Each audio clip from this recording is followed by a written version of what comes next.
Saudara-saudariku yang dikasihi Tuhan, Shalom, salam damai sejahtera untuk Anda semua, dan selamat bertemu kembali dalam Renungan Harian Katolik. Bacaan pertama dalam misa biasanya diambil dari kitab-kitab sejarah, kitab nabi-nabi. Kitab yang berisi tentang pergolakan batin manusia. Maka lewat bacaan pertama dalam misa-misa selama minggu ini, saya mengajak Anda untuk melihat, mendengar, dan mengamati kerinduan zaman ini lewat kacamata bacaan pertama misa, supaya kita berani berubah dan menjadi berbuah. Bacaan pertama dari misa hari ini, minggu hari ini, diambil dari kitab pertama Raja-Raja, bab 3 ayat 5, dilanjutkan ayat 7 sampai dengan 12. Di Gibeon, Tuhan menampakkan diri kepada Salomo dalam mimpi pada waktu malam. Berfirmanlah Allah, mintalah apa yang hendak kuberikan kepadamu.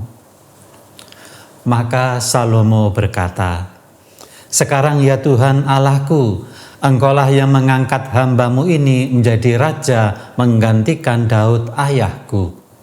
Sekalipun aku masih sangat muda dan belum berpengalaman. Demikianlah hambamu ini berada di tengah-tengah umatmu yang kau pilih, suatu umat yang besar yang tidak terhitung dan tidak terkira banyaknya. Maka berikanlah kepada hambamu ini hati yang faham menimbang, untuk menghakimi umatmu yang dengan dapat membedakan antara yang baik dan yang jahat. Sebab siapakah yang sanggup menghakimi umatmu yang sangat besar ini? Lalu adalah baik di mata Tuhan bahwa Salomo meminta hal yang demikian. Jadi berfirmanlah Allah kepadanya, oleh karena engkau telah meminta hal yang demikian dan tidak meminta umur panjang, atau kekayaan atau nyawa musuhmu, melainkan pengertian untuk memutuskan hukum, maka sesungguhnya aku melakukan sesuatu dengan permintaan sesuai dengan permintaanmu itu. Sesungguhnya aku memberikan kepadamu hati yang penuh hikmat dan pengertian, sehingga sebelum engkau tidak ada seorang pun seperti engkau, dan sesudah engkau takkan bangkit seorang pun seperti engkau. Kitab pertama Raja-Raja bab 3 ayat 5 dilanjutkan ayat 7 sampai dengan 12 menyoroti permohonan Raja Salomo di Gibeon. Bagian Alkitab ini mengajarkan pentingnya memahami sebuah identitas, digabung dengan kerendahan hati dan kebijaksanaan di hadapan Tuhan untuk mengambil keputusan yang benar untuk mereka yang ada di bawah naungan pelayanannya. Tema minggu hari ini saya mengajak Anda untuk melihat bagaimana bacaan pertama itu juga merupakan kerinduan zaman ini untuk berubah dan menjadi berbuah. Saya mengajak Anda untuk melihat hal itu pada ayat 7. Ketika Salomo berkata demikian, ya Tuhan Allahku, Engkaulah yang mengangkat hambamu ini menjadi raja menggantikan Daud ayahku. Sekalipun aku masih sangat muda dan belum berpengalaman. Kata raja adalah sebuah identitas. Raja juga mengandung suatu tugas, tetapi keduanya membutuhkan sesuatu yang istimewa.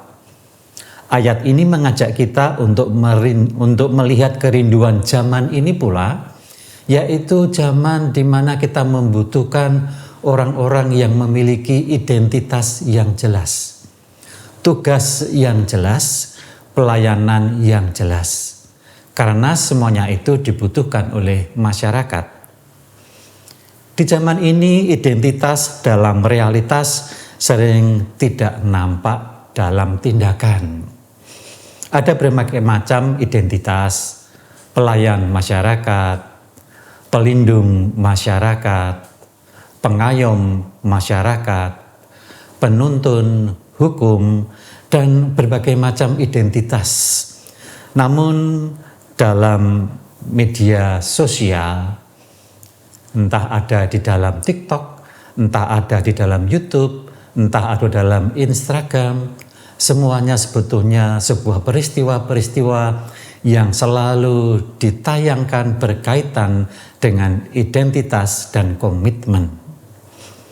Tanpa memojokkan sebuah lembaga, mari kita melihat kembali apa yang dirindukan oleh masyarakat sekarang ini, yaitu identitas yang jelas, tugas yang jelas bagi sebuah pelayanan masyarakat. Kiranya itulah juga yang dialami dalam bacaan pertama. Kiranya bukan hanya kerinduan Salomo untuk menjadi seorang raja yang arif bijaksana, belum berpengalaman, tetapi dia merindukan sebuah identitas dan tugas yang bisa menuntun umatnya.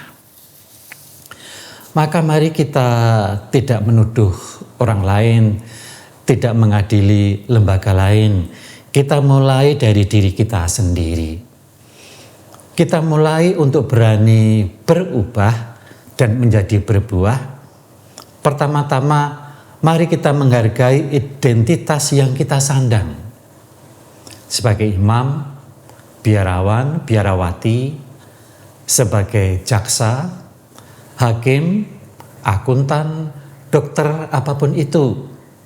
Penting bagi kita untuk sungguh menghargai identitas yang disematkan kepada kita. Ketika kita menghargai identitas yang disematkan kepada kita, paling tidak itu menjaga kita dari sebuah penyelewengan. Yang kedua, justru sebuah hal yang positif apabila identitas itu terjaga dengan baik. Kita hargai, itu justru akan menimbulkan rasa percaya, trust masyarakat pada kita. Hal yang kedua, namun ini penting, kerendahan hati itu adalah obat dari sebuah penyelewengan identitas dan pelayanan yang keliru. Itulah yang kemudian dapat kita simak dari ayat 11 ketika Allah berkata kepada Salomo demikian, oleh karena engkau telah meminta hal yang demikian, yaitu tidak meminta harta, tidak meminta umur panjang, tidak meminta mengalahkan musuh-musuhnya, maka Allah memberikan kepadanya pengertian untuk memutuskan hukum dengan adil. Bukankah itu yang sekarang ini sangat dirindukan oleh masyarakat? Apakah Anda juga merindukan hal itu? Kalau ya, saya mengajak Anda, mari kita berlaku seperti Salomo yang meminta sebuah kerendahan hati, karena kerendahan hati adalah obat untuk mengatasi penyelewengan dari sebuah identitas yang kita sandang dan penyelewengan terhadap tugas-tugas yang kita terima. Saya mengajak Anda untuk berdoa mohon kerendahan hati yang disusun oleh Kardinal Mary Del Valle. Mari kita melantunkannya. Dalam nama Bapa dan Putra dan Roh Kudus. Amin. Oh Yesus yang lemah lembut dan rendah hati, dengarkanlah seruan-seruan kami. Dari hasrat untuk dihargai, bebaskanlah kami. Dari hasrat untuk dikasihi, bebaskanlah kami.